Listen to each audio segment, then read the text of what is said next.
روزے میں لپسٹک لگا سکتے ہیں؟ عورت روزے کی حالت میں لپسٹک لگا سکتی ہے، روزے پر کوئی اثر تو نہیں پڑے گا۔ نعمان حمید ایبٹ آباد سے۔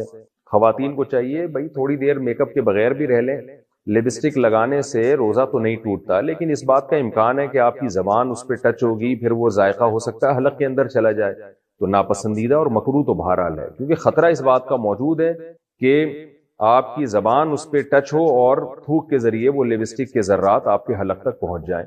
تو روزے میں کوئی ایسا کام کرنا جس سے روزہ ٹوٹنے کا خطرہ ہو، ایسا کام مکروہ اور ناپسندیدہ بہرحال ہے، لیکن بہرحال صرف لپسٹک لگانے سے روزہ نہیں ٹوٹے گا۔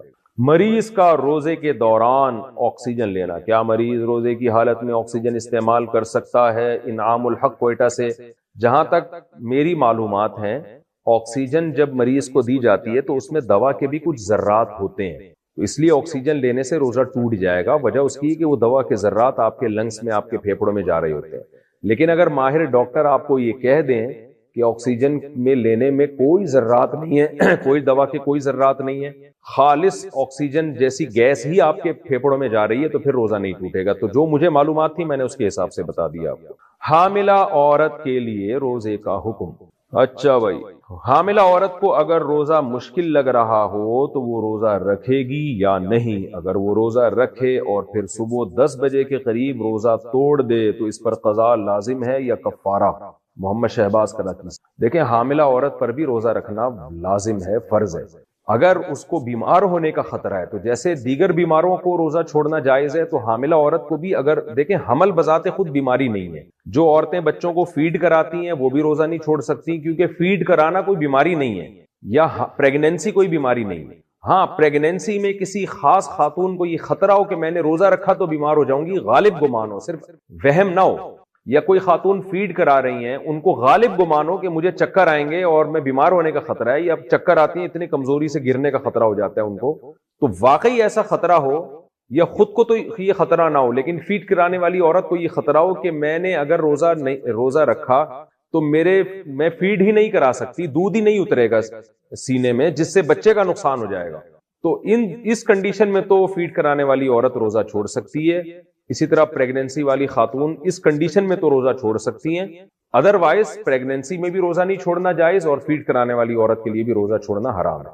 تو اگر یہ خاتون یہ سمجھتی ہیں، خود نہیں سمجھیں بلکہ ڈاکٹروں سے مشورہ کر لیں، اور ایک ڈاکٹر سے نہیں 2-3 ڈاکٹروں سے، اور پھر اپنی رائے قائم کریں کہ اگر ان کو واقعی روزہ رکھنے میں اتنی ویکنس ہو جاتی ہے کہ ان کے لیے روزہ گزارنا مشکل تو سبھی کے لیے ہوتا ہے، یعنی روزہ گزارنے میں بیمار ہونے کا خطرہ ہے ان کو، تو پھر یہ روزہ چھوڑ سکتی ہیں۔ یا پریگنینسی میں روزہ رکھنے کے بعد طبیعت خراب ہو گئی ہے اور روزہ توڑنا پڑ رہا ہے طبیعت خراب ہونے کی وجہ سے، تو پھر روزہ توڑ سکتی ہیں۔ لیکن ویسے پریگنینسی میں جو ہے نا، بہت سی خواتین رکھتی ہیں روزہ، مغرب سے لے کے سحری تک کھاتی رہیں، کس نے منع کیا؟ کیا روزے میں پرفیوم لگا سکتے ہیں؟ روزے میں پرفیوم لگانا صحیح ہے یا نہیں؟ نیز سر درد کی دوا روزے میں سونگھنا صحیح ہے یا نہیں؟ آصف علی دبئی سے۔ پرفیوم لگانے میں کوئی حرج نہیں ہے، ہاں ناک کی طرف کر کے نہ لگائیں کہ ناک میں اس کے ذرات داخل ہو جائیں آپ کے، جان بوجھ کر اس کو سونگھنا، یعنی اس کے جو الکوہولک ذرات ہیں ان کو کھینچنا۔ جب آپ نے لگا دیا پرفیوم تو پھر اس کی خوشبو آتی رہے، اس میں کوئی حرج نہیں ہے۔ تو باقی مسئلہ یہ ہے کہ سر درد کی دوا سونگھنا، تو سونگھنے میں اگر پراپر ذرات ہیں جو اڑ کے آپ کی ناک کے اندر جا رہے ہیں، اس کو کوئی دھواں وغیرہ یا کوئی کیا کہتے ہیں ایسی کوئی چیز نکلتی ہوئی نظر آ رہی ہے اس کو سونگھنے میں، پھر تو روزہ ٹوٹ جائے گا۔ ادروائز صرف خوشبو کی حد تک، اس کے اندر کوئی اسمیل ہے خاص قسم کی، تو صرف اس کو سونگھنے سے روزہ نہیں ٹوٹتا۔ ہوا سے مٹی حلق میں چلی گئی تو روزے کا حکم۔ میرے حلق میں مٹی اڑ کر چلی گئی تو کیا میرا روزہ ٹوٹ گیا؟ حمزہ رشید کراچی سے۔ نہیں جی، روزہ نہیں ٹوٹا، گرد و غبار سے روزہ نہیں ٹوٹتا۔ ہاں، گرد و غبار میں جائیں آپ باقاعدہ اس کو اس نیت سے سونگھیں گے میرے حلق میں مٹی جائے تو پھر روزہ ٹوٹ جائے گا۔ خود سے جو مٹی جا رہی ہے چلنے پھرنے میں تو ان سے روزہ نہیں ٹوٹتا۔ مٹی چلی گئی، تنکا چلا گیا، اس طرح کی جو چیزیں گرد و غبار میں جا رہی ہوتی ہیں حلق میں، ان سے روزہ نہیں ٹوٹتا۔ یہ بھی ذرا حیا کے خلاف مسئلہ ہے، لیکن شادی شدہ لوگ بہت زیادہ پوچھتے ہیں تو میں بیان کر دیتا ہوں۔ روزے میں زوجہ سے بوس و کنار کرنا، کیا روزے کی حالت میں شہوت سے یا بغیر شہوت کے بیوی کو چھونا جائز ہے؟ کیا بوس و کنار کرنا جائز ہے؟ اداس ملک نے چکوال سے پوچھا ہے۔ جائز ہے، اس میں کوئی گناہ نہیں ہے۔ البتہ اگر ڈسچارج ہو گئے تو پھر گناہ بھی ہوگا، روزہ بھی ٹوٹ جائے گا، کفارہ لازم نہیں ہوگا۔ کفارہ اس صورت میں لازم ہوتا ہے جب انٹرکورس کر لیا جائے، تو پھر بے شک ڈسچارج نہ بھی ہو، انٹرکورس کرنے کے بعد کفارہ بھی لازم ہے 60 روزوں کا، جس کی ڈیٹیل میں پہلے بتا چکا ہوں، اور روزہ بھی ٹوٹ گیا، اور بیوی بھی کبھی اگر روزہ تھا تو اس پہ بھی کفارہ لازم ہوگا۔ سحری میں کچھ ذرات منہ میں رہ گئے تو روزے کا حکم، سحری میں کلی کرنے کے باوجود کچھ ذرات منہ میں رہ گئے، کچھ ذرات، اگر روزے کی حالت میں وہ پیٹ میں چلے جائیں تو اس سے کیا روزہ ٹوٹ جائے گا۔ انصر خان اسلام آباد سے، تھوڑے بہت ذرات جو منہ میں رہ جاتے ہیں بعد میں اگر آپ نے ان کو نگل لیا تو اس سے روزہ نہیں ٹوٹتا۔ ہاں اگر چنے کے دانے کے برابر ذرات تھے، یہ جو بھنے ہوئے چنے ہوتے ہیں نا، ان کے اتنے زیادہ ذرات تھے کہ آپ سمجھتے کہ ایک چنے کے دانے کے برابر ہیں، تو پھر اگر ان کو آپ نے نگل لیا سحری کا وقت ختم ہونے کے بعد تو پھر روزہ ٹوٹ جائے گا۔ ان سے کم ذرے کے جو ذرات ہوتے ہیں، تو تھوڑے بہت جو رہ جاتے ہیں زبان میں اٹکے ہوئے، ان سے روزہ نہیں ٹوٹتا اگر وہ نگل لیے جائیں۔ دھواں حلق میں چلا گیا تو روزے کا حکم، روزے کی حالت میں کھانا بناتے وقت دھواں حلق میں چلا جائے تو کیا حکم ہے؟ فریحہ قدوس، اگر دھواں خود بخود حلق میں چلا گیا، آپ کھانا بنا رہی تھی تو اس سے روزہ نہیں ٹوٹتا۔ ہاں دھوئیں کے قریب جا کے پراپر سونگنا کہ میرے حلق میں جائے، اس سے روزہ ٹوٹ جائے گا۔ اس کی مثال ایسے جیسے کوئی آدمی سگریٹ پی رہا ہے اور دھواں نکل رہا ہے، وہ دھواں آپ کے حلق میں بھی چلا جا رہا ہے تو اس سے روزہ نہیں ٹوٹے گا، لیکن سگریٹ پینے والے کا روزہ ٹوٹ جائے گا کیونکہ وہ پراپر دھواں کھینچ رہا ہے اپنے پھیپڑوں کی طرف، یا وہ دھواں جیسے ہی نکال رہا ہے آپ جوش محبت میں جا کے اس کے منہ سے جا کے دھواں سونگنا شروع کر دیتے ہیں، اندر رہ جانا شروع کر دیتے ہیں، تو آپ کا بھی روزہ ٹوٹ جائے گا۔ تو یہ دھواں، دھول، مٹی، کنکر، تنکے، یہ ایسی چیزیں ہیں کہ جان کر آپ حلق میں اتاریں گے تو روزہ ٹوٹے گا، اور خود بخود یہ حلق میں چلے جائیں گے تو ان سے روزہ نہیں ٹوٹے گا۔ روزے میں بلغم نگل لیا تو کیا حکم ہے؟ روزے کی حالت میں اگر بلغم نگل لیا جائے تو اس سے روزے پر فرق پڑتا ہے؟ عثمان علی، نہیں، اس سے کوئی فرق نہیں پڑتا، اپنا بلغم ہونا چاہیے معذرت کے ساتھ۔ جب اسلام میں روزے فرض ہوئے تو حکم یہ تھا کہ افطاری کرنے کے بعد، جب آپ غروب آفتاب کے بعد افطاری کرتے ہیں نا، تو افطاری کرنے کے بعد جب تک آپ دوبارہ سو نہیں جاتے اس وقت تک آپ کو کھانے پینے کی اجازت ہے، اس وقت تک آپ کو کھانے پینے کی اجازت ہے۔ ایک بات، جیسے ہی آپ کی آنکھ لگ گئی دوبارہ اٹھے تو بس اب کھانا پینا آپ پر دوبارہ کیا ہو گیا؟ حرام ہو گیا، یعنی روزہ آپ کا شروع ہو گیا۔ ایک حکم تو یہ تھا۔ دوسرا یہ تھا کہ جیسے روزے کی حالت میں زوجہ سے ہم بستری کی اجازت نہیں تھی، اسی طرح رمضان کی راتوں میں بھی زوجہ کے قریب جانے کی اجازت نہیں تھی، اور اس پر کفارہ تھا کہ 60 روزے مسلسل رکھنے پڑیں گے آپ کو۔ تو بعض صحابہ سے یہ کوتاہی ہو گئی۔ ایک صحابی رسول اللہ صلی اللہ علیہ وسلم کے پاس ہے، بڑا دلچسپ واقعہ ہے، ان سے رمضان کی رات میں اپنی زوجہ سے ہم بستری ہو گئی، تو آپ صلی اللہ علیہ وسلم نے فرمایا کہ وجہ کیا تھی، کیسے ہوا تم سے، کیوں ہو گیا یہ؟ تو انہوں نے فرمایا یا رسول اللہ، میری زوجہ کی پنڈلی میں نے دیکھی، اس پہ نظر پڑی، وہ انہوں نے کہیں اپنا پائنچہ اوپر کیا تو بس میں جو ہے وہ برداشت نہیں ہوا اور میں مجھ سے جمع ہو گیا۔ تو آپ صلی اللہ علیہ وسلم مسکرائے اور آپ نے فرمایا کہ 60 روزے رکھو۔ انہوں نے فرمایا یا رسول اللہ، ایک روزہ نہیں، اتنا مشکل ہے ایک روزہ رکھنا، تو 60 کیسے رکھوں گا؟ آپ نے فرمایا جو ہے 60 مسکینوں کو کھانا کھلاؤ 2 ٹائم کا۔ انہوں نے عرض کیا یا رسول اللہ، میں تو خود مسکین ہوں، میرے پاس تو کھلانے کے پیسے نہیں ہیں۔ تو اب اسلام میں اصل حکم تو یہ ہے کہ اگر روزے کی حالت میں آپ زوجہ سے ہم بستری کر لیں تو لگاتار 60 روزے رکھنے پڑتے ہیں۔ اس کی اگر استطاعت نہیں، یعنی آپ بوڑھے ہیں، بیمار ہیں، تو پھر آپ 60 مسکینوں کو 2 ٹائم کا کھانا کھلائیں گے۔ اس کی استطاعت نہیں ہے تو اب کچھ نہیں کرنا، اب یہ انتظار کرنا ہے کہ جب استطاعت پیدا ہو جائے تو 60 مسکینوں کو کھانا کھلانا ہے آپ نے، ورنہ بیٹھے رہیں آرام سے۔ لیکن نبی صلی اللہ علیہ وسلم نے ان کی دلجوئی کے لیے، اور کہ چلو کچھ تو تھوڑی بہت ان کو سزا ملے، تو آپ صلی اللہ علیہ وسلم نے ان کو حکم دیا کہ اچھا چلو 60 مسکینوں کو کھلا بھی نہیں سکتے، غریب ہو، تو پھر ایسا کرو کہ صحابہ کو حکم دیا، اچھا پھر انہوں نے فرمایا کہ آپ صلی اللہ علیہ وسلم نے فرمایا کہ ٹھیک ہے، صحابہ کو حکم دیا ان کے لیے کچھ چندہ کرو اور ان کو دو تاکہ یہ کسی غریب کو صدقہ کر دیں، کچھ تو تلافی ہو نا جو غلطی ان سے ہوئی ہے۔ تو صحابہ نے سب نے کچھ چندہ کیا اور ان صحابی کو پکڑایا کہ بھائی مدینہ میں کسی مسکین کو صدقہ کر دو۔ تو انہوں نے عرض کیا یا رسول اللہ، مجھ سے زیادہ مسکین کو صدقہ کروں میں، یعنی سب سے بڑا مسکین تو میں ہی ہوں۔ تو آپ صلی اللہ علیہ وسلم ہنس پڑے اور آپ صلی اللہ علیہ وسلم فرمائے جاؤ کھاؤ، ٹھیک ہے نا، کھاؤ اور اپنے اہل و عیال کو۔ تو یہ بڑا دل لگی کا معاملہ ہو گیا ان صحابی کے ساتھ۔ تو لیکن اللہ تعالیٰ نے حکم یہ نازل کیا کہ رمضان کی راتوں میں تمہارے لیے زوجہ کے قریب جانا جائز ہے، اس کی اجازت دے دی اللہ تعالیٰ نے، اور اس کی حکمت بھی بیان کی۔ علیم اللہ انکم کنتم تختانون انفسکم، اللہ جانتا ہے کہ تم اپنے ذات کے ساتھ خیانت کرو گے، یعنی خیانت ہی ہے نا، اللہ کے حکم کو توڑ دو گے۔ یہ حکم بہت مشکل ہے، اللہ کو پہلے سے پتہ ہے کہ تم نہیں اس کو فالو کر سکتے، لہذا ہم نے تمہیں چھوٹ دے دی۔ تو یہ آیت یعنی اس سیاق و سباق میں نازل ہوئی۔ تو اللہ نے فرمایا احل لکم، حلال کر دیا گیا ہے تمہارے لیے رمضان کی راتوں میں، الرفث الی نسائکم، اپنی عورتوں کی طرف بے پردہ ہو کے جانا یا بے لباس ہونا۔ ہن لباس لکم، وہ عورتیں یعنی تمہاری بیویاں تمہارا لباس ہیں، وانتم لباس لہن، اور تم ان کا لباس ہو۔ اللہ نے میاں بیوی کو ایک دوسرے کا لباس قرار دیا ہے، یہ ایک بڑی زبردست ایک پہچان ہے زوجین کی، میاں بیوی کی۔ لباس اس لیے کہ لباس کا کام ہوتا ہے آپ کے ان اعضاء کو چھپانا جو آپ کے لیے ضروری تو ہیں لیکن آپ دنیا کے سامنے اس کو دکھانا نہیں چاہتے، وہ آپ کی بے عزتی کا ذریعہ بنتے ہیں۔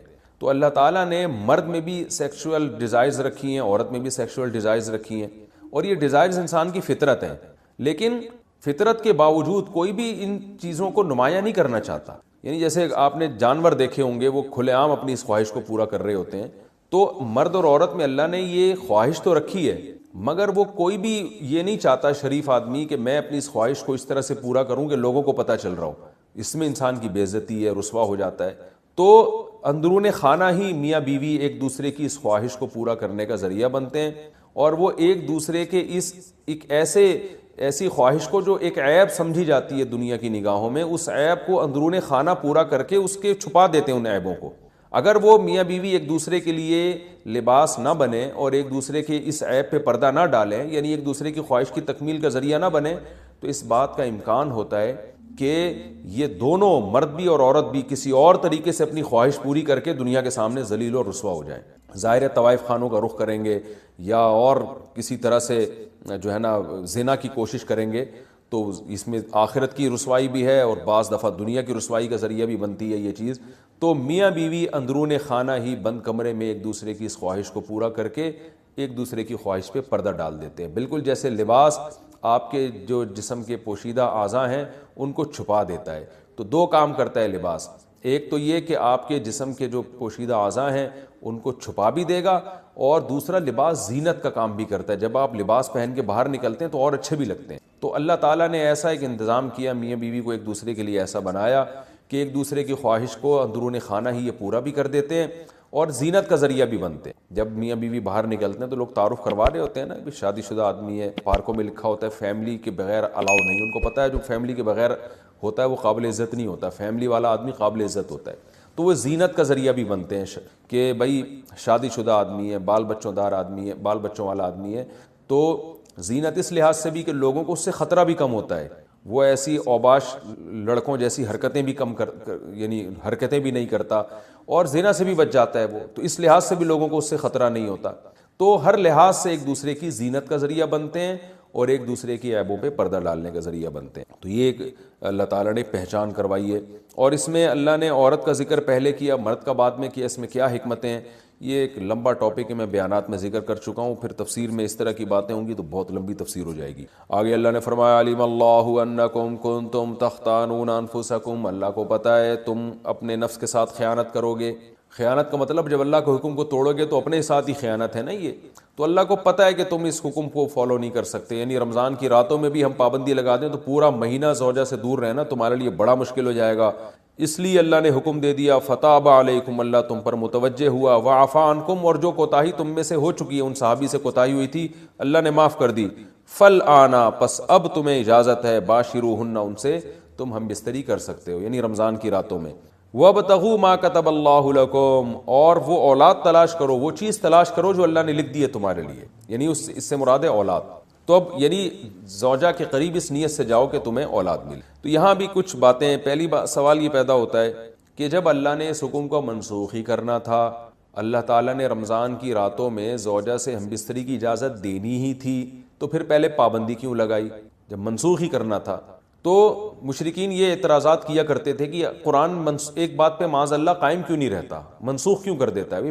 اس کا مطلب ہے کہ یہ اللہ کا حکم نہیں ہے بلکہ یہ تو نبی نے اپنی طرف سے بنایا ہوا ہے، کیونکہ نبی جو ہے نا وہ حکم چینج کرتے رہتے ہیں۔ تو یاد رکھیں ایسا نہیں ہے، قرآن جب کسی حکم کو منسوخ کرتا ہے تو قرآن میں پہلے گزر چکا نا، ما ننسخ من آیت او ننسیھا ناتی بخیر منھا او مثلھا، بعض دفعہ حکمتیں ہوتی ہیں اللہ کے علم میں، تو یہ ہوتا ہے کہ میں نے اس حکم کو چینج کرنا ہے، لیکن اللہ تعالیٰ پہلے ایک حکم نازل کرتے ہیں یہ بتانے کے لیے کہ ہماری اصل منشا تو یہ تھی کہ یہ حکم نازل ہو، لیکن پریکٹیکلی کروایا گیا کہ تم کمزور ہو تو، اور کمزوری کی وجہ سے تم اس حکم کو فالو نہیں کر سکتے، تو اللہ کتنا غفور الرحیم ہے، اپنے اصل قانون کو چینج کر رہا ہے۔ تو اگر شروع ہی سے یہ حکم نازل ہوتا نا کہ رمضان کی رات میں زوجہ کے قریب جانے کی اجازت ہے، تو یہ جو اللہ کی ایک رحمت اپنے بندوں کے اوپر ہے، یہ رحمت نمایاں نہ ہوتی کہ اللہ اپنے بندوں، اللہ یعنی اللہ تعالیٰ نے بھی حکام میں لچک رکھی ہے، اور اپنے بندوں کے مزاج کی اور اپنے بندوں کے جو ہے وہ طبیعت کی اور ان کی طاقت اور قوت کو دیکھ کر اللہ نے حکام بنائے۔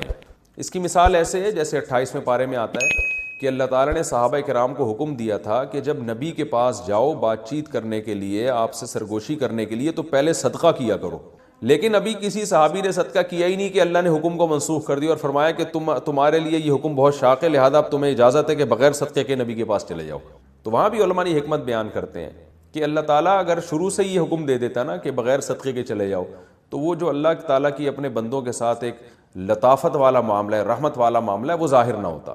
تو یہاں بھی ایسے ہی ہے، اللہ نے فرمایا کہ ہمیں پتہ ہے کہ تم نہیں حکم کو فالو کر سکتے، ہم نے حکم تو دیا ہے، تم دیکھو پریکٹیکلی کروا دیا اللہ تعالیٰ نے کہ تم سے اس پر عمل نہیں ہو رہا، لہذا جاؤ، تمہیں اجازت دی جاتی ہے کہ تم زوجہ کے قریب رات کو جا سکتے ہو، کوئی حرج نہیں ہے اس میں، لیکن جانے سے تمہاری نیت کیا ہونی چاہیے؟ وَابْتَغُوا مَا كَتَبَ اللَّهُ لَكُمْ، جو اولاد اللہ نے تمہارے لیے لکھ دی ہے اس کو تلاش کرو۔ تلاش کا مطلب نیت کرو کہ شاید اللہ مجھے اس سے نیک صالح اولاد دے دے۔ اس سے انسان پتہ چلتا ہے کہ اسلام اولاد کی کثرت پر کتنا حریص ہے، اور اللہ تعالیٰ کتنا چاہتے ہیں کہ اہل ایمان کی نسل بڑھے۔ قرآن میں ایک اور جگہ پر اللہ تعالیٰ نے زوجہ سے ہم بستری کا ذکر کیا تو وہاں بھی اولاد کا تذکرہ کیا ہے۔ وَقَدِّمُوا لِأَنفُسِكُمْ، فرمایا کہ حالت حیض میں تم زوجہ کے قریب نہیں جا سکتے، لیکن جب تم زوجہ کے یعنی جب پاک ہو جائے تو پھر زوجہ کے قریب جاؤ۔ وَقَدِّمُوا لِأَنفُسِكُمْ، اور اپنی ذات کے لیے آخرت میں ذخیرہ کرو۔ تو یہاں بھی مفسرین کہتے ہیں کہ اس سے مراد ہے کہ اولاد پیدا کرنے کی نیت سے جاؤ تاکہ وہ آخرت میں تمہارے لیے ذخیرہ بنے۔ تو فیملی پلاننگ کی جو دعوت ہے نا، اس کا قرآن و سنت سے دور دور کا بھی کوئی واسطہ نہیں۔ جیسے ڈارون کا جو نظریہ ہے نا کہ انسان بندر سے وجود میں آیا ہے، یہ اسلام کے بالکل اگینسٹ ہے۔ اسلام نے صاف لفظوں میں کہا ہے، اور صرف قرآن نے نہیں، تورات اور انجیل میں بھی یہ بات ہے کہ براہ راست اللہ نے حضرت آدم کو مٹی سے پیدا کیا، اور پھر ان کی پسلی سے اللہ نے اماں حوا کو پیدا کیا۔ یہ انسان بندر کی کوئی ترقی یافتہ شکل ہرگز نہیں ہے۔ بندر بالکل ایک الگ نسل ہے، وہ ٹھیک ہے اس کی بہت ساری چیزوں میں انسان سے مماثلت ہے، وہ ایک الگ بات ہے، لیکن اور مماثلت اس لیے کہ اللہ نے قرآن میں فرمایا کہ امم امثالکم، قرآن میں ایک جگہ آتا ہے کہ یہ جتنے بھی انسان مخلوق ہیں نا، یہ تمہاری طرح کی ایک امت ہے، یعنی ان میں اللہ تعالیٰ نے بہت ساری چیزیں سیم رکھی ہیں تاکہ انسان ان سے مانوس ہو۔ اگر یہ جانور کوئی الگ ہی خلائی مخلوق ہوتے تو پھر انسان جو ہے نا ان جانوروں سے مانوس نہ ہوتا، ان میں دلچسپی نہ لیتا۔ جیسے کوئی جن کو دیکھ کے لوگ ڈر جاتے ہیں تو ایسے شیر کو دیکھ کے بھی لوگ ڈر جاتے ہیں۔ تو اللہ نے کچھ نہ کچھ مماثلت اس نیت سے رکھی ہے کہ انسانوں میں اور جانوروں میں کچھ مماثلت رہے، کہ انسان کو تھوڑی بہت ان سے انسیت ہو۔ تو اسی طرح یہ جو فیملی پلاننگ کی جو دعوت ہے کہ بچے دو ہی اچھے اور نسل کو کم کرو، یہ اسلام کے بالکل اگینسٹ ہے۔ تو اب دیکھیں ٹاپک اولاد کا چل نہیں رہا، لیکن بات آئی ہے زوجہ کے قریب جانے کی، تو اللہ نے بتا دیا کہ یہ تو عمل ہی اس لیے رکھا گیا ہے کہ یہ اصل میں تو اس کا مقصد ہی اولاد ہے۔ باقی فیملی پلاننگ کن صورتوں میں جائز ہے، کن صورتوں میں ناجائز ہے، کب مکروہ ہے، کب حرام ہے اور کب مستحب ہے، یہ اس کے ایک الگ احکام ہیں جو میں بیانات میں بتاتا رہتا ہوں، وہ آپ کسی بھی علماء سے آپ پوچھ سکتے ہیں، اس کا بھی تفصیل کا یہاں موقع نہیں ہے۔ تو ایک حکم تو یہ منسوخ کیا گیا۔ دوسرا وَكُلُوا وَاشْرَبُوا حَتَّى يَتَبَيَّنَ لَكُمْ، رمضان کی راتوں میں تو کھانے پر پابندی تھی کہ اگر آنکھ لگ گئی تو اب بس گئے۔ تو بعض صحابہ جو تھے وہ غلطی سے ان کی آنکھ لگ گئی، اٹھے تو پتہ چلا بھائی یہ تو اب تو کھانا پینا حرام ہو گیا، اور وہ 24 گھنٹے کا روزہ ہونے لگا ان کا۔ تو اللہ نے فرمایا اب تمہیں اجازت دی جا رہی ہے، کلو واشربو، کھاؤ اور پیو، حتیٰ یہاں تک کہ یتبین لکم الخیط الابیض من الخیط الاسود، کہ تمہارے لیے سفید دھاگا سیاہ دھاگے سے ممتاز اور جدا ہو جائے فجر کے وقت۔ یعنی سیاہ دھاگا سے مراد ہے کہ دھاگے سے مراد ہے لائن۔ جب مشرق کی طرف سورج نکلنا شروع ہوتا ہے نا فجر کے وقت میں، تو پہلے تو اندھیرا ہوتا ہے جب سورج نیچے ہوتا ہے، جیسے ہی سورج اوپر آتا ہے تو ایک روشنی ایسے سیدھی پھیلتی ہے، یوں نیچے سے اوپر کی طرف ایسے، تو عمود جسے کہتے ہیں۔ جب یہ روشنی ہوتی ہے تو اس کو صبح کاذب کہتے ہیں، جھوٹی صبح، یہ صحیح صبح نہیں ہے. پھر کیا ہوتا ہے کہ پھر ایک روشنی اس طرح پھیلنا شروع ہوتی ہے, یعنی ایسے اس طرح جو ہے نا لائن کی شکل میں سیدھی لیٹی ہوئی جسے لائن کہتے ہیں, اس طرح جو روشنی پھیلتی ہے وہ صبح صادق ہوتی ہے. اور ان دونوں لائنوں کے درمیان جو فرق ہے نا وہ تقریباً کراچی اور پاکستان میں 15 سے 20 منٹ کا ہوتا ہے, یعنی صبح کاذب جھوٹی صبح اور صبح صادق میں. تو یہ جو لائن پھیلتی ہے اس کو خیط ابیض قرآن کہہ رہا ہے, یعنی سفید دھاگا کالے دھاگے سے. کالے دھاگے مطلب پہلے جو بالکل سیاہ تھا وہ کالی لائن تھی, اب اس میں ایک سفید لائن آ گئی. تو سفید لائن جب بالکل ممتاز ہو جائے, صاف پتہ چل جائے کہ وائٹ جو ہے نا روشنی پھیلنا شروع ہو گئی ہے ایسے لائن یوں کر کے, تو یہ سفید دھاگا ہے اور وہ کالا دھاگا ہے. یعنی جو کالے دھاگے میں وہ سفید دھاگا ممتاز نظر آنا شروع ہو جائے تو اللہ فرماتے ہیں اس وقت تک تم کھا سکتے ہو, جس کو ہم سحری کا وقت کہتے ہیں کہ بھی سحری کا وقت اب ختم ہو گیا ہے, سحر کا وقت, اور اب جو ہے صبح کا وقت شروع ہو گیا اور فجر کی نماز کا وقت بھی شروع ہو گیا, جس کو عربی میں فجر کا وقت بھی کہتے ہیں. تو یہ من الفجر جو ہے نا یہ کب نازل ہوا؟ پہلے تو اتنی آیت نازل ہوئی تھی کہ تمہارے لیے سفید دھاگا سیاہ دھاگے سے ممتاز ہو جائے. تو یہاں بھی اللہ نے ایک اپنی رحمت کا معاملہ کیا, کیونکہ یہ کنایا ہے صبح صادق سے. تو ہوا یہ کہ ایک صحابی بیچارے رات کو بیٹھ گئے, وہ اپنے تکیے پہ نا ایک کالا دھاگا اور سفید دھاگا رکھ کے, اور صبح دیکھنے لگے کہ جب یہ دونوں میں فرق پتہ چلے گا تو میں کھانا پینا بند کر دوں گا. تو نبی صلی اللہ علیہ وسلم نے ان کو فرمایا کہ بھائی اس سے مراد صبح صادق ہے, یہ نہیں کہ واقعی سفید دھاگا لے کے بیٹھ جاؤ. تو پھر اللہ تعالیٰ نے من الفجر کا لفظ بھی آسمان سے نازل کیا, صرف من الفجر یہ لفظ نازل ہوا کہ اس سے مراد کیا ہے, فجر. ثم اتموا الصیام الی اللیل, تو اس وقت تک تم کھا سکتے ہو, اس کے بعد مکمل کرو روزوں کو رات تک. رات سے مراد غروب آفتاب ہے. اصل میں تو رات عشاء کے وقت سے داخل ہوتی ہے, لیکن غروب آفتاب کو بھی عربی میں یعنی سورج جب غروب ہو جائے تو اس کو بھی رات کا وقت کہہ دیا جاتا ہے مجازاً. تو اس میں پوری امت کا اجماع ہے سوائے شیعہ حضرات کے, وہ جب ستارے طلوع ہوتے ہیں تو اس وقت وہ کرتے ہیں, ورنہ پوری امت جو اہل سنت والجماعت کے چاروں مکاتب فکر ہیں, حنفی, مالکی, شافعی, احمد بن حنبل اور صحابہ کرام, یہ سب اس پر تقریباً متفق ہیں کہ غروب آفتاب کا وقت ہے اصل. اور نبی صلی اللہ علیہ وسلم سورج غروب مکمل غروب ہوتے ہی روزہ کھول لیا کرتے تھے. تو اللہ نے اجازت دے دی کہ اس وقت تک جو ہے نا روزے کو مکمل کرو. وَلَا تُبَاشِرُوهُنَّ وَأَنْتُمْ عَاكِفُونَ فِي الْمَسَاجِدِ, اور مسجدوں میں جب تم ہو اعتکاف میں تو پھر زوجہ کے قریب مت جاؤ. یعنی اللہ تعالیٰ نے رمضان کی راتوں میں تو زوجہ کے قریب جانے کی اجازت دے دی, تو اس سے یہ وہم ہو سکتا تھا کسی کو کہ بھئی ٹھیک ہے ہم اعتکاف میں اگر ہیں تو رات میں اللہ نے تو اجازت دی ہے تو اب چلو اعتکاف سے نکل کے گھر سے جا رہے ہیں بیگم سے ملاقات کرنے کے لیے, کوئی ان کو روک رہا ہے بھائی اس کی اجازت نہیں ہے, تو کہے اللہ نے تو قرآن میں کہا ہے کہ رمضان کی راتوں میں تمہیں اجازت ہے. تو اللہ نے بتا دیا کہ اعتکاف والوں کو اجازت نہیں ہے. اعتکاف میں اگر کوئی زوجہ سے ہم بستری کر لے گا تو وہ روزہ اس کا ٹوٹ جائے گا, اور صرف ہم بستری نہیں اور جو ہم بستری کے مقدمات ہیں بوس و کنار وغیرہ اس کی بھی اعتکاف میں اجازت نہیں. تلک حدود اللہ فلا تقربوها, یہ اللہ کی حدود ہیں ان کے قریب مت جاؤ. اس طرح اللہ اپنی آیتیں لوگوں کے لیے کھول کھول کے بیان کرتا ہے تاکہ لوگ تقوی اختیار کریں. اور یہ آخری آیت کا ترجمہ کر دیتا ہوں, یعنی تھوڑی تفسیر بیان کر دیتا ہوں, اس کے بعد پھر انشاءاللہ اس پورے رکوع کے صرف علمی نقطے رہ جائیں گے, وہ میں اگلے ایپیسوڈ میں بیان کروں گا. وَلَا تَأْكُلُوا أَمْوَالَكُمْ بَيْنَكُمْ بِالْبَاطِلِ, اور ایک دوسرے کا مال ناحق طریقے سے مت کھاؤ. جتنے غلط طریقے کسی کا مال کھانے کے سب کو حرام کر دیا, اور ایک طریقے کو اللہ نے خاص طور پہ ہائی لائٹ کیا ہے, وہ کیا ہے کہ براہ راست بعض لوگ نہیں کھاتے, حکمرانوں کو, تھانے والے کو, ایس ایچ او صاحب کو, ڈی ایس پی صاحب کو پیسے کھلا کے بھی لوگوں کا مال کھا رہے ہوتے ہیں, اپنے حق میں مقدمہ کروا رہے ہوتے ہیں. تو اللہ فرماتے ہیں حکام کو پیسوں کی لالچ دے کے پیسوں کے ذریعے خریدنے کی کوشش مت کرو کہ تم اس کے ذریعے لوگوں کا مال کھانا شروع کر دو, یہ بھی حرام ہے. وَأَنْتُمْ تَعْلَمُونَ, جبکہ تمہیں پتہ ہے کہ یہ کتنا بڑا جرم ہے. اللہ نے مال ناحق کھانے کو کتنا بڑا جرم قرار دیا, تو رشوتیں دے کے بھی کسی کے مال کو ناجائز ہتھیانے کی کوشش. میری اور آپ کی زندگی صبح و شام جو گزرتی ہے وہ مادیت کی زندگی ہے. مادیت, کیسے ہم اچھا کھا لیں, کیسے اچھا پی لیں, کیسے ہماری لائف اچھی ہو جائے. سارا دن کی جو ایکٹیویٹیز ہیں لوگوں کی وہ اسی میں گزرتی ہیں. آپ رات کو سوتے کیوں ہیں؟ تھکاوٹ ہوتی ہے بھائی, تاکہ نیند پوری ہو تو باڈی فریش ہو جائے گی. یہ روحانیت ہے یا مادیت ہے؟ ساتھ ساتھ بولتے رہے نا, روحانیت تھوڑی ہے تو مادیت ہے نا. آپ چاہتے ہیں آپ کی باڈی کیا ہو جائے, فریش ہو جائے, تاکہ آپ لائف کو انجوائے کر سکیں. جانور بھی سوتے ہیں, جو سوتے نہیں ہیں وہ تھوڑی دیر کے لیے ویسے ہی لیٹ جاتے ہیں. کچھ نہ کچھ آرام جانور بھی کرتے ہیں, تھک جاتے ہیں, ان کو بھی تھوڑا سا آرام چاہیے, تو انسان بھی آرام کرتا ہے نیند کی شکل میں. پھر ہم جب صبح اٹھتے ہیں تو سوتے سوتے تھک چکے ہوتے ہیں, اس لیے اٹھتے ہیں. دنیا میں کوئی ایسا آدمی نہیں دیکھا ہوگا مائیکل جیکسن کے سوا آپ نے جو سویا اور صبح اٹھا ہی نہیں. کچھ لوگ ہوتے ہیں جو سوتے ہیں صبح پولیس سے بھی نہیں اٹھتے, لیکن نارملی لوگ اڑ جاتے ہیں. کچھ اس لیے اڑ جاتے ہیں نیند پوری ہو چکی ہے, کچھ اس لیے اٹھتے ہیں کہ ان کو بہت سارے کام نمٹانے ہوتے ہیں. تو یہ اٹھنے کا جو عمل ہم صبح صبح کرتے ہیں, اس کا تعلق ہماری روحانی زندگی سے ہے, مادی زندگی سے. مادی زندگی ہے کیونکہ بھائی اب کچھ اور کرنا ہے تاکہ سروائیو کر سکیں سوسائٹی میں. تو جانور بھی کوشش کرتا ہے سروائیو کرنے کی یا نہیں کرتا؟ بولو. تو اس میں اور ان دونوں کاموں میں, صبح رات کو سونے میں اور صبح اٹھنے میں, ہم میں اور جانوروں میں کوئی فرق ہوا ہے؟ بھائی نوعیت کا فرق ہے کہ ہماری نیند گہری ہوتی ہے, جانوروں کی ہلکی پھلکی ہوتی ہے. ان کو ضرورت ہی ہلکی پھلکی نیند کی ہے. گھوڑے بیچ کے نہیں سوتے وہ, ہم گھوڑے بیچ کے سوتے ہیں.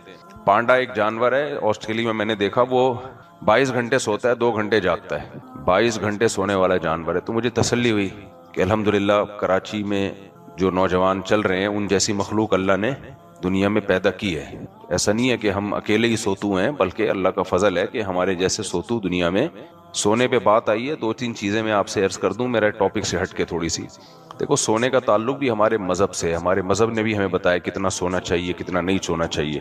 جیسے کھانے کا تعلق اصل تو میڈیکل سائنس سے ہے نا, لیکن کچھ چیزیں میڈیکل سائنس کی ایسی ہیں جو آپ کی روحانی زندگی پر بھی اثر انداز ہوتی ہیں. یعنی مذہب کا ٹاپک میڈیکل سائنس نہیں ہے, لیکن کچھ چیزیں مذہب نے ہمیں بتائی ہیں میڈیکل سائنس کی بھی, نیند سے متعلق بھی. کیونکہ اگر آپ کھاتے ہی رہو گے تو مذہب پہ بھی نہیں چل سکتے آپ. صحت کی باتیں کچھ بتائی ہیں نا ہمارے نبی صلی اللہ علیہ وسلم نے, کیوں بتائی ہیں؟ حالانکہ آپ صلی اللہ علیہ وسلم کا ٹاپک میڈیکل سائنس نہیں ہے, لیکن اس لیے بتائی ہیں. اس کی مثال ایسے ہے, اگر آپ کو ہم نے فجر کی نماز پڑھانی ہو کہ فجر لازمی پڑھنی ہے, تو رات کو مولوی صاحب آپ کو جلدی سونے کا حکم دیں گے کہ نہیں دیں گے؟ اب آپ کا مولوی صاحب رات کو کب سونا چاہیے, کتنی دیر سونا چاہیے, یہ تو ڈاکٹروں کا ٹاپک ہے. آپ کیوں کہہ رہے ہو رات کو جلدی سو جاؤ؟ تو مولوی صاحب کہیں گے بھائی یہ ٹاپک ڈاکٹروں کا ہے, لیکن مجھے اس سے نہیں ہے کہ تم رات کو جلدی سو یا دیر سے سو, تمہاری صحت کا اس سے کیا تعلق ہے. میں تو تمہیں اس لیے کہہ رہا ہوں تاکہ فجر پڑھ لو, ورنہ فجر نکلے گی تمہاری اور اس میں چترول لگیں گے آخرت میں. تو اس لحاظ سے اسی طرح آپ نے ذکر کرنا ہے, تلاوت کرنی ہے, تہجد پڑھنی ہے. اب آپ 12 بجے کھانا کھاؤ, مرغے پھوڑ پھاڑ کے, جیسے شادیوں میں ولیموں میں دیگیں بس باقی رہ جاتی ہیں, ورنہ ایسا لگتا ہے کہ دیگ بھی کھا جائیں گے جس طرح سے پھوڑ رہے ہوتے ہیں. تو وہ سب پھوڑ پھاڑ کے جب آپ رات کو کھاؤ گے, تہجد پڑھو گے, آپ فجر جائے گی, تہجد کہاں سے ملے گی آپ کو؟ اور تہجد میں اٹھ بھی گئے تو ڈکاریں آ رہی ہوں گی, دل لگے گا نماز پڑھنے میں, دعا مانگنے میں. دعا ایک ہی مانگو گے, اللہ یہ ہضم کر دے. جنت جہنم تو نہیں مانگو گے اللہ تعالیٰ سے آپ. تو ایسے موقع پہ کوئی مولوی صاحب آپ کو کہیں کہ رات کو ہلکا کھایا کرو, ہلکی پھلکی خوراک رکھا کرو, جلدی کھا لیا کرو. تو اگرچہ رات کو ہلکا پھلکا کھانا یا جلدی کھانا یہ حکیموں کا, ڈاکٹروں کا ٹاپک ہے, یہ مولاناؤں کا ٹاپک نہیں ہے. لیکن کوئی مولانا اگر آپ کو کہہ رہا ہوگا تو وہ اس لیے نہیں کہہ رہا ہوگا کہ یہ اس کا ٹاپک ہے, وہ اس لیے کہہ رہا ہوگا تاکہ تہجد میں آپ چاق و چوبند ہو اور دل لگے آپ کا دعاؤں میں, ورنہ ڈکاروں میں ہی ٹائم ضائع ہوگا آپ کا. سمجھ رہے کہ نہیں سمجھ رہے؟ تو اسی طرح یاد رکھو ہمارے مذہب نے بھی کچھ ہمیں مادی چیزوں کی بھی تعلیم دی ہے جس کا تعلق مادیت سے ہے, لیکن اس مادیت کا ہماری روحانی زندگی پہ اثر پڑتا ہے, ہماری روحانی زندگی پہ. تو اس لیے اس روحانی زندگی کو بچانے کے لیے ہمیں حکم دیا گیا کہ صحت کا بھی خیال کرو, کم کھاؤ. نیند کے بارے میں بھی ہدایات دی گئیں. تو اب نیند کی بات آئی ہے تو اس لیے میں وہ تھوڑی سی وہ ہدایات ذکر کر دوں. جیسے ایک زمانے میں ڈاکٹر کہا کرتے تھے خوب کھاؤ جان بنے گی, کہتے تھے کہ نہیں کہتے تھے؟ مجھے تو اچھی طرح یاد ہے, ڈاکٹروں سے ہم نے سنا تھوڑا تھوڑا تھوڑی تھوڑی دیر تک کے بعد کھاتے رہنا چاہیے انسان کو, ہر تھوڑی دیر کے بعد تھوڑا تھوڑا کھاتے رہیں. تو ہمیں خود یاد ہے بچپن میں ڈاکٹر کہتے تھے کہ 2 ٹائم نہیں بلکہ تھوڑا تھوڑا کھاتے رہو, معدے پہ بوجھ نہیں آئے گا. مجھے یہ شروع سے ہی حماقت لگتی تھی کہ کیا تھوڑا تھوڑا کھاتے رہو. ہمیشہ سے انسان کی جو فطرت ہے 2 ٹائم کھانا ہے, تسلی سے کھاتا ہے. ایک 11-12 بجے کھا لیا جو صحابہ کا رواج تھا, کھایا, پھر قیلولہ کیا اور پھر مغرب کے بعد کھایا یا عشاء کے فوراً بعد کھایا. یہ ہمیشہ سے انسان کی خوراک رہی ہے. اپنے باپ داداؤں سے پوچھ, ناشتہ نہیں تھا جو اب مارکیٹ میں ناشتہ بھی آ گیا ہے. تو یہ کیا تھوڑا تھوڑا بکری کی طرح جگالی کرتے رہے انسان. شیر ویر بھی ایسے ہی کرتے ہیں, آپ نے دیکھا ہوگا, بھوکے رہتے ہیں شدید, پھر ایک ہی دفعہ میں کھاتے ہیں, پھر پڑے رہتے ہیں. تو ان کا تو اور کوئی کام نہیں ہے اس لیے پڑے رہتے ہیں, ہمارے تو بہت سارے اور بھی کام ہیں. تو یہ چیز سمجھ میں نہیں آتی تھی. اور ہم اسلام میں دیکھتے تھے تو اسلام کہتا ہے شدید بھوک لگے تب کھاؤ. تو تھوڑا تھوڑا کھاتے رہو گے, شدید بھوک لگے گی؟ نہیں لگے گی. شدید بھوک لگاؤ پھر کھاؤ, اور تھوڑی سی بھوک باقی رکھ کے چھوڑ دو. توند اتنی نہ بھرو کہ بالکل ہی یہاں تک بھر دو اس کو, تھوڑا سا یعنی ایک دو نوالے ابھی کھانے کا دل کر رہا ہو, چھوڑ دو اس کو بس. اب بہت سے ڈاکٹروں نے یہی کہنا شروع کر دیا ہے فاسٹنگ فاسٹنگ, کہتے ہیں کہ نہیں کہتے؟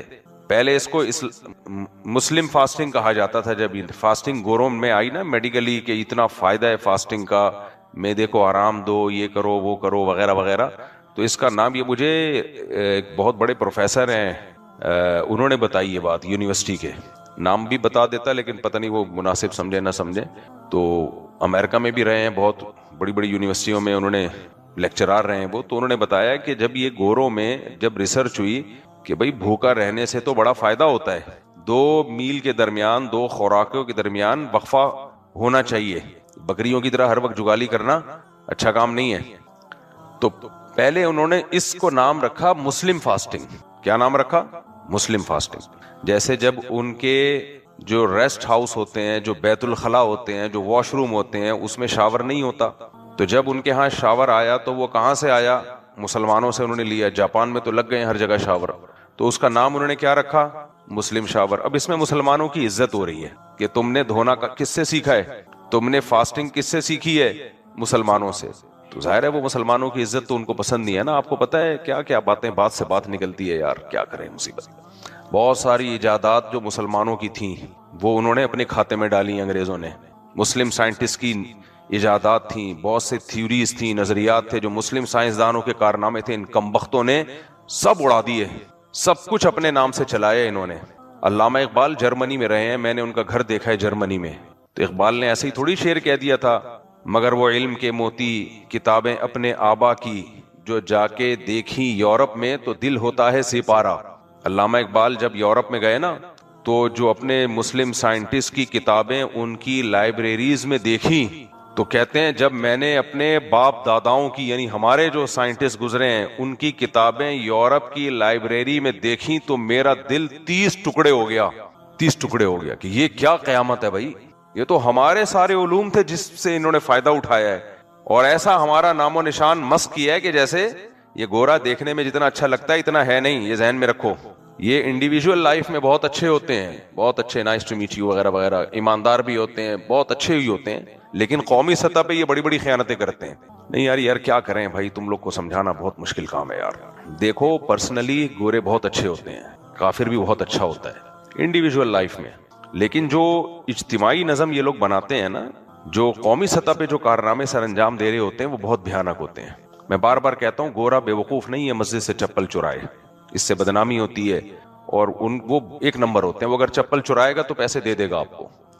وہ ڈائریکٹ افریقہ میں سونے کی کانوں پہ قبضہ کرتے ہیں قومی سطح پہ, سمجھ رہے ہو. وہ مسلم کنٹریز کو دیکھو, ابھی گورے کی ایک خیانت دیکھو, ہندوستان نے پاکستان پہ حملہ کیا تھا, پاکستان نے سعودی عرب کے سفیر کو بھی ڈالا کہ جنگ رکواؤ.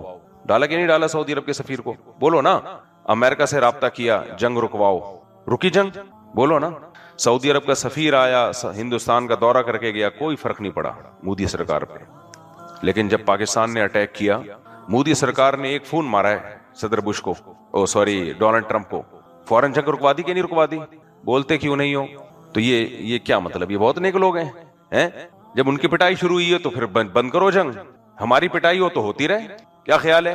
تو اس لیے کافر میں کوئی خیر نہیں ہے, یہ ذہن میں رکھو. یہ اپنی انفرادی زندگی میں ہوتا ہے بہت وغیرہ وغیرہ وغیرہ, بہت اچھے ہوتے ہیں. اجتماعی سطح پہ جو یہ کام کرتے ہیں اس میں انہوں نے جو جھوٹ بولے, انہوں نے جو خیانتیں کی ہیں, وہ میں اور آپ سوچ بھی نہیں سکتے. مسلمان ایسے خائن نہیں ہوتے. اس لیول کی خیانتیں مسلمانوں نے آفیشلی نہیں کی ہیں, آفیشلی نہیں کی ہیں. تو ہٹلر جیسا کوئی ظالم مسلمان حکمرانوں میں گزرا ہے؟ کوئی بھی نہیں گزرا. حالانکہ مسلمانوں میں بھی ظالم بھی گزرے ہیں, لیکن زیادہ سے زیادہ گردنیں مار دی ہیں لوگوں کی انہوں نے. ایسا تو نہیں کیا نا کہ کڑھائیاں گرم کر کر کے اس میں لوگوں کو ڈالا ہو. یہ ہٹلر کے کارنامے ہیں. ہٹلر نے یہودیوں پہ جب ظلم کیا تو اٹھا کے کڑھائیوں میں ڈالا ہے ان کو. میں جب جرمنی گیا ہوں تو میں نے جو وہاں لوگوں نے بتایا کہ ہم آپ کو وہ جگہ بھی دکھاتے ہیں جہاں ان کو, ٹھیک ہے آپ کا یہودیوں سے لڑائی تھی, اختلاف تھا, پھڈا تھا, لیکن کسی سے اختلاف اور لڑائی میں یہاں تک آگے چلے جانا کہ اٹھا کے ان کو کڑھائیوں میں ڈال دینا, یہ کافر ہی کر سکتا ہے میرے بھائی. مسلمان میں ایسا جگرا مسلمان کے پاس, بولتے کیوں نہیں ہو؟ نہیں ہے. یہ جو میں بار بار تمہارے دلوں سے بت نکالتا ہوں نا، غیر مسلموں سے آج دنیا بہت متاثر ہے، بہت متاثر ہے. اس زمانے کا سب سے بڑا بت مغربی تہذیب ہے، کیونکہ وہ دکھتے کچھ اور ہیں، حقیقت کچھ اور ہے. تو حقیقت کو دیکھا کرو جا کے، حقیقت کو. خیر صرف اسلام میں ہے، یہ ذہن میں رکھنا. اور اگر مسلمانوں میں کوئی برائی نظر آ رہی ہے تو اسلام کی وجہ سے نہیں ہے، اسلام چھوڑنے کی وجہ سے ہے. ایک اہل حدیث عالم ہیں، بڑے اچھے، انتقال ہو گیا، اللہ مغفرت فرمائے، انہوں نے ایک تھوڑا سا طنزیہ جملہ لکھا. انہوں نے لکھا کہ تقلید جو لوگ کرتے ہیں کیا کیا برائیاں ان میں آتی ہیں. پھر انہوں نے بتایا دیکھو تقلید کا نتیجہ ہے کہ لوگ مزاروں پہ جا رہے ہیں، تقلید کا نتیجہ ہے کہ لوگ قبروں کو سجدہ کر رہے ہیں، تقلید کا نتیجہ ہے کہ لوگ بدعتیں کر رہے ہیں. تو میں نے ان عالم کو جواب دیا تھا کہ حضرت یہ تقلید نہیں، یہ ترک تقلید کا نتیجہ ہے. سمجھ رہے؟ اگر وہ مجتہدین کی تقلید کرتے تو کبھی بھی مزاروں پہ نہیں جاتے. کسی مجتہد نے نہیں کہا کہ مزاروں پہ جاؤ، کسی مجتہد نے نہیں کہا کہ قبروں کو سجدہ کرو. یہ تقلید ہے، لیکن یہ اندھی تقلید ہے، یہ باپ دادا کی تقلید ہے. ہم جس تقلید کے قائل ہیں وہ مجتہدین کی تقلید ہے، وہ مزار پرستی سے روکتی ہے آپ کو. تو اگر حنفیوں میں یا مقلدین میں کوئی شرک کر رہا ہے، مزاروں پہ جا رہا ہے، تو وہ تقلید کی وجہ سے نہیں، ترک تقلید کی وجہ سے جا رہا ہے. سمجھتے نہیں ہو؟ تو مسلمانوں میں اگر کوئی برائی ہے تو اسلام کی وجہ سے نہیں، اسلام چھوڑنے کی وجہ سے ہے. تو اب کیا ہے کہ نبی صلی اللہ علیہ وسلم نے ہمیں نیند کے حکام بھی بتائے. ہاں گورے کیا کرتے تھے، تھوڑی تھوڑی دیر کے بعد کھاؤ. اب فاسٹنگ کی طرف آ گئے نا، روزہ، بھائی اس کے بڑے فائدے ہیں، شدید بھوک لگاؤ وغیرہ وغیرہ. ہاں جو جم وم جاتے ہیں ان کے لیے اصول کچھ اور ہیں، یاد رکھو، کیونکہ وہ تو نارمل لائف سے ہٹ کر ہے نا. ان کو وہ پھر جم ٹرینر سے پوچھو. نارمل آدمی کے لیے یہی ہے اسلامی تعلیمات، 2 ٹائم کھائے اور بھوکا رہ کے کھائے اور تھوڑی سی بھوک باقی رکھے. تو اسی طرح نیند کے بارے میں جو یہ جو آج کل کہا جا رہا ہے نا 8 گھنٹے کی نیند ضروری، 10 گھنٹے کی نیند ضروری، بھائی ایسا نہیں ہے. اتنے سوتو مت بنو، اتنے سوتو مت بنو. نبی کریم صلی اللہ علیہ وسلم کی سیرت اور ہمارے اکابر بزرگان دین جو اسلام کو فالو کرتے تھے، ان کی سیرت میں اتنی لمبا سونا نہیں تھا، اتنا لمبا سونا نہیں ہے ان کی سیرت میں. دیکھو بچہ جو چھوٹا ہوتا ہے نا وہ بہت زیادہ سوتا ہے، میرا خیال ہے وہ 22 گھنٹے سو رہا ہوتا ہے، 2 گھنٹے جاگتا ہے. جیسے جیسے بڑا ہوتا ہے اس کی نیند کیا ہوتی ہے، آہستہ آہستہ کم ہوتی ہے.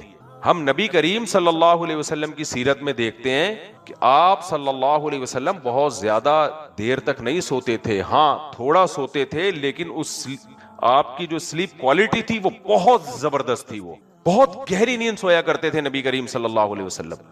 اس لیے ڈاکٹروں کے ٹاپک میں ٹانگ نہیں اڑا رہا، کیونکہ فوراً کلپ آنا شروع ہو جاتے ہیں، مولوی غلط کہہ رہے. 4-5 گھنٹے رات کو اگر کوئی سو جائے گہری نیند، بے ہوش والی نیند بہت ہے اس کے لیے. سمجھ رہے ہو کہ نہیں سمجھ رہے؟ دن میں آدھا گھنٹہ قیلولہ کر لے اور یا 1 گھنٹہ کر لے، دن میں بھی سوئے لازمی. نبی صلی اللہ علیہ وسلم نے فرمایا قیلوا فإن الشیطان لا یقیل، دوپہر کو لازمی قیلولہ کیا کرو، آرام کیا کرو، اس لیے کہ شیطان آرام نہیں کرتا. 3 ٹائم جو نبی صلی اللہ علیہ وسلم کا عام معمول تھا سونے کا، 3 ٹائم آپ کا عام معمول تھا سونے کا. ایک گہری نیند، رات کی نیند، وہ جلدی سو کے صبح تہجد میں جلدی اٹھ جانا. پھر بہت لمبی تہجد پڑا کرتے تھے وہ، اتنی لمبی تہجد پوری رات سو کے ممکن ہی نہیں ہے، 7-8 گھنٹے سو کے وہ پاسبل ہی نہیں ہے. گہری نیند آپ صلی اللہ علیہ وسلم سویا کرتے تھے، رات جلدی، وہ چند گھنٹوں کی نیند ہوتی تھی، گہری نیند. اس کے بعد آپ صلی اللہ علیہ وسلم کا تہجد کا معمول تھا بڑی لمبی تہجد، جس میں سورہ بقرہ 1 رکعت میں پڑھی جا رہی ہے، بڑی لمبی تہجد. پھر آپ صلی اللہ علیہ وسلم فجر کے بعد، یعنی اذان اور فجر کی نماز میں جتنا ٹائم ہوتا ہے اس میں 2 سنتیں پڑھ کے آپ تھوڑی دیر لیٹ جایا کرتے تھے، جس کو انگلش میں کہتے ہیں نا شارٹ نیپ. وہ گہری نیند نہیں ہوتی تھی، ہلکی سی ہوتی تھی، اس میں ایسے سہارا لے کے ہلکی سی نیند ہوتی تھی. وہ نیند آپ کو دوبارہ فریش کر دیتی. وہ فجر سے پہلے آپ آج کل کے زمانے کے حساب سے میرا خیال ہے 10-15 منٹ 20 منٹ ہو گئے. اس کے بعد دوپہر کو قیلولہ، دوپہر کھانے کے بعد تھوڑی دیر آرام، یہ کافی ہے. یہ ٹوٹل ملا کے میرا خیال ہے 6 گھنٹے بنتے ہوں گے. میں لوگوں کو دیکھ رہا ہوں سو رہے ہیں، پھر کہہ رہے ہیں ڈاکٹر نے کہا ایکچولی تمہاری نیند ابھی کم ہے، 7 گھنٹے پورے کرو. پوستی تم 7 گھنٹے تم رات کو بھی سوتے ہو، پھر آفس میں بھی تم جھومتے رہتے ہو. تو اس لیے بہت زیادہ ڈاکٹروں کو لفٹ نہ کرایا کریں. ہاں نیند گہری ضروری ہے، آج کل گہری نیند نہیں ہے، وہ پھر 10 گھنٹے بھی کافی نہیں ہے. آج کل پتہ ہے کیسے سو رہے ہوتے ہیں؟ سوتے ہوئے آدمی سے پوچھے سو رہے ہو، کہتے ہاں سو رہا ہوں. یہ چل رہا ہے مارکیٹ میں. اور یہ گہری نیندیں ختم کیوں ہو گئی ہیں؟ چائے کی وجہ سے، کافی کی وجہ سے، اور موبائل مسلسل دیکھنے کی وجہ سے. سمجھ رہے ہو؟ دوسری شادی کی باتیں کرنے کی وجہ سے، کرنا کرانا کچھ نہیں ہے، باتیں کر کر کے دوسرے کو بھی ٹینشن دے رہا ہے، خود بھی ٹینشن میں آ رہا ہے. تو یہ یہ ٹینشنیں ہیں جو آدمی کی نیندیں اڑا رہی ہیں. پھر کوئی فزیکل کوئی ورک تو ہے ہی نہیں, بھاگنا دوڑنا چلنا پھرنا, ٹھش پش پش کمپیوٹر پہ بیٹھا ہوا ہے پراٹھے کھا کے, تو ظاہر ہے بیڑا غرق ہوگا سب چیزوں کا. تو اس لیے نیند کا جو ہے نا, ہم صحابہ کرام وہ بھی قرآن کیا کہ قلیلم من اللیل ما یہجعون, یہ لوگ رات کو تھوڑا سوتے ہیں. تھوڑے کا مطلب اتنا تھوڑا نہیں کہ آدھا ایک گھنٹہ, اتنا نہیں کہ جتنا انگریز سوتے ہیں. تو کھانا بھی اسلام میں کوالٹی کا کھانا ہو, کم ہو. سونا بھی اسلام میں کوالٹی کی نیند ہو, لیکن اتنی لمبی نہ ہو جو گوروں نے ہمیں جس نیند پہ ڈال دیا ہے, سوتے ہی رہتے ہیں, حالانکہ وہ خود نہیں سو رہے ہوتے, ہمیں ڈال دیا انہوں نے. تو آپ رات کو تجربہ کر کے دیکھو, 9-10 بجے آپ سو جاؤ گہری نیند, تو آپ دیکھو آپ 2:30 3 بجے بالکل فریش ہو گیا, ایک دم فٹ فاٹ. تو اب میں جلدی سے بات کو سمیٹتا ہوں. میں جو موضوع لے کے چلا تھا وہ یہ چلا تھا کہ میڈیکل سائنس نبی کا موضوع نہیں ہے. نبی صلی اللہ علیہ وسلم کا جو ٹاپک ہے وہ 4 چیزیں ہیں. کتنی چیزیں؟ اچھا انسان بننے کے لیے نبی سے وہ 4 چیزیں ہمیں لینی پڑیں گی. اپنی مادی زندگی کو اچھا بنانے کے لیے تو آپ کاروباری لوگوں سے رابطے کریں, ڈاکٹروں سے رابطے کریں, انجینئر سے رابطے کریں, سائنسدانوں سے رابطے کریں, وہ آپ کی مادی زندگی بہتر ہوگی. لیکن مادی زندگی کو بہتر کرنا یہ جانور بھی کرتے ہیں. کیا خیال ہے؟ مرغی جب انڈے دینے لگتی ہے تو تھوڑا سا گھر بناتی ہے, چڑیا جب انڈے دینے لگتی ہے گھونسلہ بناتی ہے سردی گرمی سے بچانے کے لیے, جانور بھی بیماریوں میں کچھ جڑی بوٹیاں کھا رہے ہوتے ہیں. اپنی مادی زندگی کو بہتر کرنے کے لیے میرے بھائی جانور بھی ایفرٹ کرتا ہے, انسان بھی کرتا ہے. تو اس بیس پہ انسان اور جانوروں میں کوئی فرق نہیں ہے. تو آپ کو فضیلت اس بیس پہ ملے گی نہیں قیامت کے دن یا دنیا میں کہ آپ اپنی مادی زندگی کو بہتر بنانے کی کوشش کر رہے ہو. یہ کون سا تیر مار لیا آپ نے؟ تو جانور بھی کرتے ہیں جتنی اللہ نے ان کو عقل دی ہے. انسان کو فضیلت ان 4 چیزوں کی وجہ سے ملے گی. وہ 4 چیزیں کیا ہیں؟ یتلو علیہم آیاتہ, اللہ کے نبی کا کام ہے قرآن پڑھ کے سنانا, اللہ کا کلام. تو جو قرآن پڑھے گا سنے گا تو یہ پہلا کام ہوگا جس کے لیے اللہ نے پیغمبر کو بھیجا ہے. جس کے پاس قرآن پڑھنے کا ٹائم ہی نہیں ہے تو وہ اچھا انسان بن ہی نہیں سکتا. جو انسانیت سکھائی گئی ہے نا وہ تو پیغمبروں کے ذریعے سکھائی گئی ہے. دوسرا کام یعلمہم الکتاب, صرف پڑھائیں گے نہیں سکھائیں گے بھی. تو دوسرے نمبر پہ مجھے اور آپ کو کیا کرنا ہے؟ اللہ کا کلام سیکھنا بھی ہے کہ اس میں لکھا ہوا کیا ہے, اس میں احکامات کیا ہیں. تیسرے نمبر پہ یزکیہم, تزکیہ. تزکیہ کا مطلب کیا ہے؟ کہ نبی صلی اللہ علیہ وسلم پریکٹیکلی ان کے دل سے دنیا کی محبت نکالیں گے, حسد بغض, جو باطن کی بیماریاں ہیں, یعنی ظاہر کو بھی پاک کرنا اور باطن کو بھی پاک کرنا. تو یہ نبی کے صحبت میں صحابہ نے, صحابہ کی صحبت میں تابعین نے سیکھا. تو کسی اللہ والے کی صحبت میں رہ کے, نیک لوگوں کے پاس رہ کر اپنے ظاہر اور باطن کا تزکیہ کرنا, یہ تیسرا کام. اور چوتھا کام یعلمہم الکتاب والحکمہ, حکمت کی باتیں جو قرآن سے نکالی گئی ہیں لیکن قرآن میں ڈائریکٹ نہیں ہے, وہ حکمت کی باتیں حدیث کہلاتی ہیں جو نبی نے سکھائی ہیں. تو چوتھے نمبر پہ کس چیز کا علم حاصل کرنا؟ نبی کے احکامات کیا ہیں, نبی نے ہمیں پڑوسیوں کے بارے میں کیا سکھایا, ماں باپ کے بارے میں کیا بتایا, بہن بھائیوں کے بارے میں کیا بتایا, بیوی کے حقوق کے بارے میں کیا بتایا, شوہر کے حقوق کے بارے میں کیا بتایا, اور ہمیں طہارت کے حکام کے بارے میں کیا بتایا. نبی نے فرمایا کہ جو شخص راستے میں تکلیف دہ چیز نہیں ہٹاتا وہ ایمان کے آخری درجے میں بھی نہیں ہے. بتاؤ گٹر کا ڈھکن کھلا ہوا ہو اور آپ کے گھر کے باہر سے صبح شام لوگ گزر رہے ہوں, یہ تکلیف دہ چیز ہے یا نہیں ہے؟ یہ جو میں جس ڈھکن کی بات کر رہا ہوں نا, یہ روڈ پہ نہیں ہے, یہ کنارے پر ہے. پھر بھی ہماری غفلت ہے, ہمیں بند کرنا چاہیے. لیکن میں نے دیکھا ہے دکان کے باہر روڈ پہ گٹر کھلا ہوا ہوگا, دکانداروں کو توفیق نہیں ہو رہی کہ کوئی ڈھکن خرید کے لگا دیں. یہاں پہ وہ انتظار کر رہے ہوتے ہیں کوئی بائک والا آ کے گرے. نبی نے فرمایا جو راستے سے تکلیف دہ چیز نہیں ہٹاتا وہ ایمان کے آخری درجے پہ بھی نہیں ہے. ایک دن کیا ہوا, یہاں کچھ مال ملادہ پڑا ہوا تھا, لوگ نے روڈ پہ جا کے ڈال دیا ادھر اسپیڈ بریکر بنانے کے لیے. کوئی نشان نہیں ہے, بائکیں آ رہی ہیں اور وہ بائک والوں کو نہیں پتا تھا یہاں پہلے اسپیڈ بریکر, یعنی یہاں کوئی اسپیڈ بریکر بن گیا ہے. لوگ گر رہے ہیں, کوئی ٹس سے مسی نہیں ہو رہا, بس جو گر جاتا ہے بائک والا اس کو جا کے اٹھا رہے ہیں. بھائی دیکھ کے چلاؤ یار, آپ کو جب پتا ہے محلے والوں کو کہ یہاں اسپیڈ بریکر نیا بنا ہے اور بائک والوں کو پتا نہیں ہے, وہ اسی اسپیڈ سے آ رہے ہیں, تو ہٹاؤ نا اس اسپیڈ بریکر کو یا کوئی پٹیاں لگا دو اس کے اوپر. اس میں ہم سب برابر کے مجرم ہیں, سب تماشا دیکھ رہے ہوتے ہیں, گر رہے ہوتے ہیں, بس اتنا خدمت کر لیں گے آ کے اٹھا دیا اس کو. تو یہ ہم میرے اور آپ سے اس بارے میں سوال ہوگا قیامت کے دن کہ آپ کے اڑوس پڑوس میں کوئی تکلیف دہ چیز ہے, اگر آپ نے اس تکلیف دہ چیز کو دور نہیں کیا تو ہم اور آپ ایمان کے آخری درجے پہ بھی نہیں ہیں. تو یہ 4 چیزیں میرے بھائی جس پر عمل کرنا پڑے گا تو پھر اللہ کی نظر میں انسان کا بچہ بنتا ہے. ادروائز آپ اچھے بزنس مین بن سکتے ہو, اچھے ڈاکٹر بن سکتے ہو, آپ کی ہیلتھ اچھی ہو سکتی ہے, فزیکل فٹنس کے بڑے ماہر بن سکتے ہو, انسان کے بچے نہیں بن سکتے.